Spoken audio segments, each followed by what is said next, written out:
दोस्तों नमस्कार। मैं आपका होस्ट एंड दोस्त अरविंद कुमार। आज की तारीख है 22 मार्च 2023 और मैं आपके लिए लेकर आया हूं समसामयिक घटनाक्रम पर आधारित प्रश्न। अगर आप किसी भी सेंट्रल लेवल या स्टेट लेवल परीक्षा की तैयारी कर रहे हैं तो यह वीडियो निश्चित ही आपके लिए लाभदायक होगा।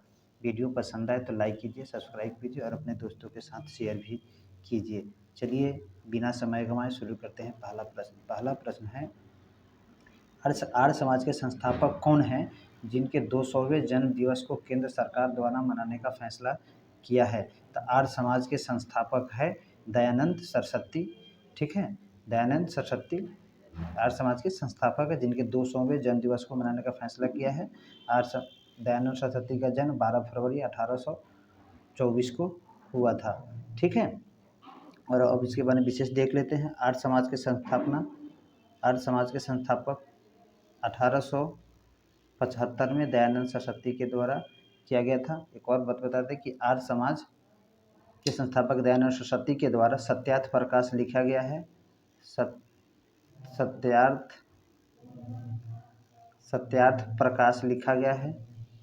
ठीक है, इन्हें मार्टिन लूथर की संज्ञा दी जाती है। पाखंड खंडनी पताका आगरा में इन्होंने फहराया था। एक और बता दें कि आर्य समाज का विस्तार सबसे ज़्यादा पश्चिमी भारत यानी पंजाब और पश्चिमी उत्तर प्रदेश में हुआ था। ठीक है, चलिए अगला प्रश्न देखते हैं।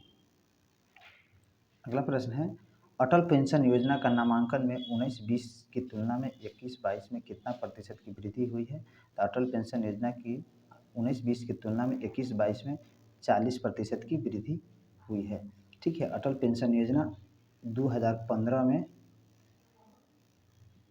वर्तमान सरकार के द्वारा लाया गया था, जिसका मुख्य उद्देश्य है असंगठित क्षेत्र के मजदूरों के लिए, जैसे कि मजदूरी काम करते हैं प्रतिदिन, उनको पता नहीं होता है आज काम मिलेगा कि कल नहीं मिलेगा, और असंगठित क्षेत्र के मजदूर जिन काम करते हैं उनके लिए पेंशन लाया गया है, ताकि 60 वर्ष की उम्र पूरा हो जाने के बाद भी उन्हें कुछ निश्चित राशि आते रहे, ताकि ज़िंदगी को जीने में कोई परेशानी न हो। इसमें शामिल हो सकते हैं कौन कौन, आपको बता दें कि 40 वर्ष और अधिकतम 40 वर्ष और न्यूनतम 18 वर्ष यानी 18 से 40 वर्ष की उम्र के लोग शामिल हो सकते हैं। और इसमें क्या होगा कि 1000 से ऊपर 1000, 2000, 3000, 4000 जितनी पैसा उसमें जमा करेंगे उतना ही उनको उसी औसत में उनको क्या होगा, पेंशन के रूप में लाभ मिलेगा। चलिए अगला देखते हैं। अगला प्रश्न है, भारत और जॉर्डन के बीच दूसरी रक्षा सहयोग परामर्शदात्री की बैठक कहाँ किया गया है? भारत और जॉर्डन, याद रखिएगा भारत और जॉर्डन के बीच दूसरी सहयोग परामर्शदात्री बैठक नई दिल्ली में किया गया है। बात आई है जॉर्डन की, तो हम लोग थोड़ा जॉर्डन को देख लेते हैं। यह है अपना प्यारा भारत का मैप। भारत के मैप से जैसे ही हम चलेंगे पश्चिम की तरफ तो ये होगा जॉर्डन। देखिए कलर थोड़ा दूसरा ले लेते हैं। ये रहा भारत का मैप। भारत के मैप से जैसे इधर चलेंगे तो इधर पड़ेगा ये जॉर्डन। ठीक है, जॉर्डन को थोड़ा हम लोग देख लेते हैं, ठीक से बड़ा करके जूम करके देखते हैं। एक मिनट, हाँ ये है जॉर्डन, जॉर्डन की राजधानी है अमान। जॉर्डन की राजधानी कहाँ है? ये जॉर्डन की राजधानी है अमान। जॉर्डन की राजधानी कहाँ है? अमान। जबकि जॉर्डन का पड़ोसी देश है, इधर हो गया सऊदी अरब, इधर है इराक, इधर है सीरिया, इधर है जो इसको बोलते हैं इजराइल और इसको बोलते हैं फिलिस्तीन। ठीक है, जॉर्डन की सीमा क्या होता है? एक मृत सागर है, मृत सागर से भी जॉर्डन की सीमा लगती है। और एक क्या है आपको बता दें कि अकाबा की खाड़ी जो ये जा रही है ना, इसको बोलते हैं अकाबा की खाड़ी।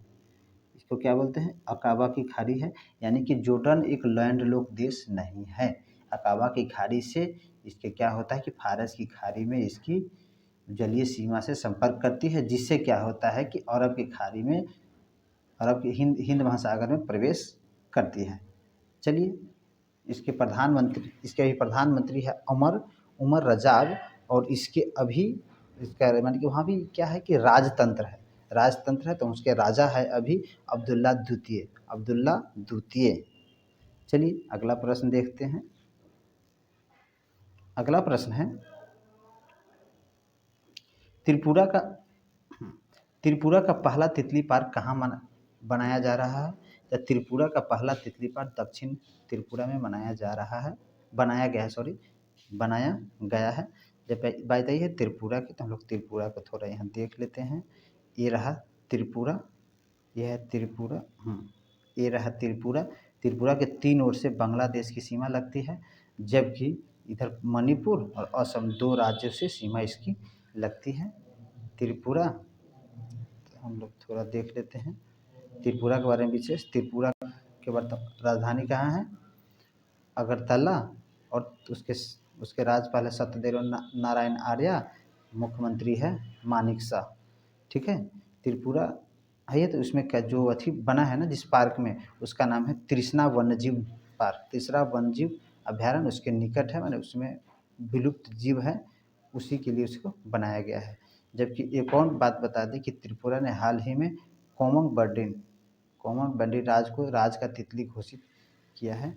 चलिए देखते हैं अगला प्रश्न। अगला प्रश्न है G20 का 7वां समिट जापान के किस शहर में किया जा रहा है? तो G20 का 7वां समिट हिरोशिमा में किया जा रहा है। बात आई है G20 की, सॉरी G7 की, तो हम लोग G7 देख लेते हैं।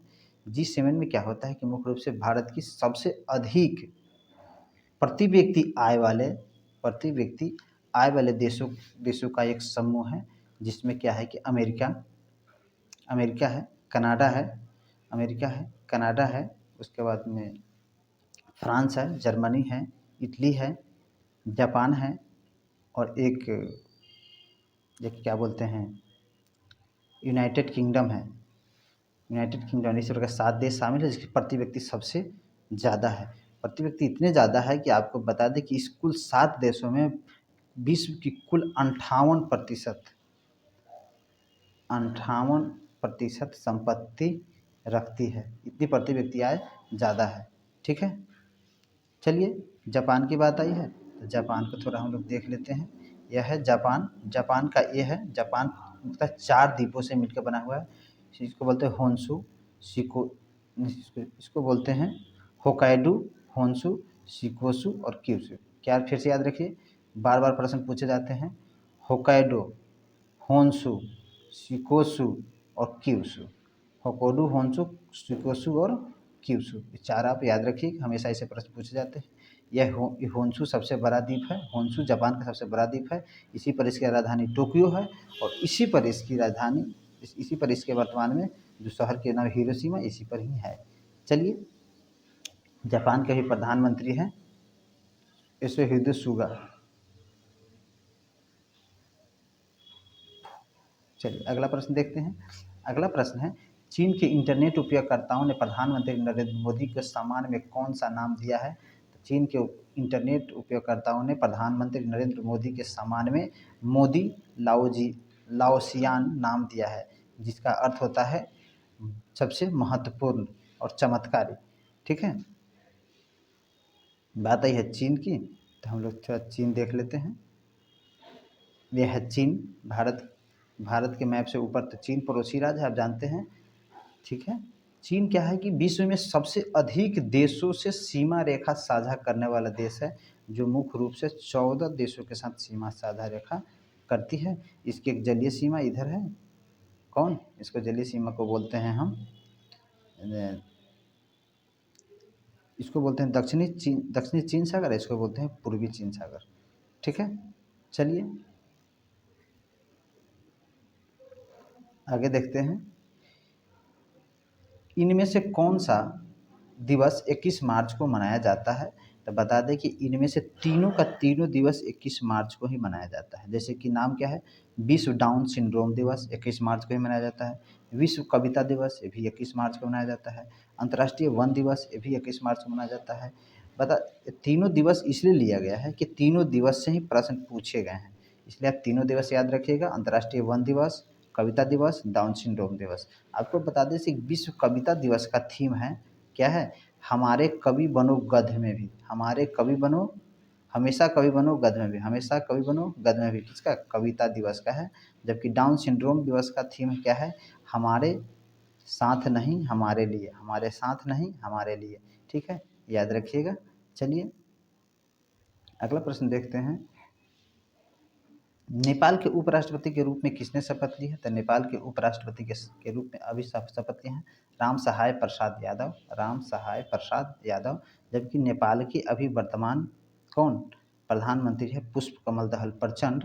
और नेपाल के राष्ट्रपति है रामचंद्र पौडेल। तो क्या हुआ, ये हो गए उपराष्ट्रपति राम सहाय प्रसाद, और ये हो गए रामचंद्र पौडेल राष्ट्रपति, और ये हो गए पुष्प कमल दहल प्रधानमंत्री। याद रखने का बहुत आसान तरीका है। पुष्प यानी प से शुरू हो रहा है, पुष्प प से शुरू हो रहा है, पहला अक्षर तो प्रधानमंत्री। राष्ट्रपति रामचंद्र पौडेल राष्ट्रपति, छोटा नाम है राष्ट्रपति। और थोड़ा सा बड़ा नाम है, तो बड़ा नाम है र से ही है, तो इसको बोलते हैं उपराष्ट्रपति। कितना सिंपल है। और जब नेपाल है तो नेपाल को देख लीजिए, यह है नेपाल, इधर चीन, एक मिनट, यह है चीन, यह भारत, बीच में है नेपाल। नेपाल क्या है, भारत और चीन के बीच बफर स्टेट का काम करता है। जब दो बड़े देशों के बीच एक छोटा सा कोई देश आता है, उसे बफर स्टेट बोला जाता है। ठीक है, वीडियो आपको पसंद आया होगा निश्चित ही। लाइक कीजिए, सब्सक्राइब कीजिए, और कमी हो तो आप कमेंट बॉक्स में ज़रूर से ज़रूर बताइए। वीडियो देखने के लिए धन्यवाद।